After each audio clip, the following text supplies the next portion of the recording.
2019 di TPA Kampung Jawa pagi tadi. HPSN diperingati dengan berbagai kegiatan seperti perlombaan, penyerahan hadiah kepada para pemenang, dan penyematan PIN. Berikut informasi selengkapnya.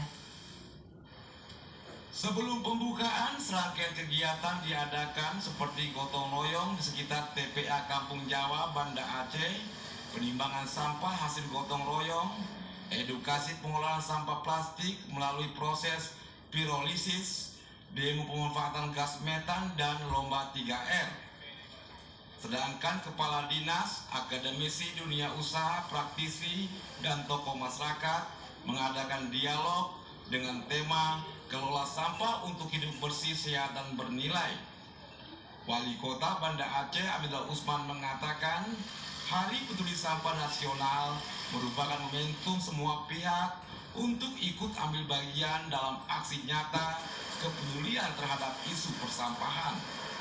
Aminullah Usman mengatakan, Gerakan Nasional Indonesia Bersih dan Sehat di samping mendorong masyarakat untuk merubah paradigma lama yang menganggap sampah sesuatu yang tidak berguna, tetapi menjadikan sampah sebagai sumber daya yang juga memiliki nilai ekonomis.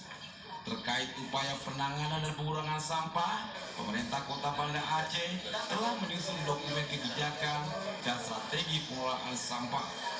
Ini juga ada akibatnya, ada undang-undangnya, ada kanunnya yang mengatur apabila buang sampah sembarangan nanti akan dikenakan denda sampai 10 juta dan hukuman sampai 6 bulan. Nah, jadi sosialisasi ini sangat kita perlukan. Jadi hari ini kita justru membersihkan tempat sampah, ya. Ini di TPA Kampung Jawa agar semua orang tahu bahwa sampah yang ada di kota itu yang satu hari 230 ton per hari menumpuknya di sini, dan akhirnya kita akan bawa ke Belang Bintang juga.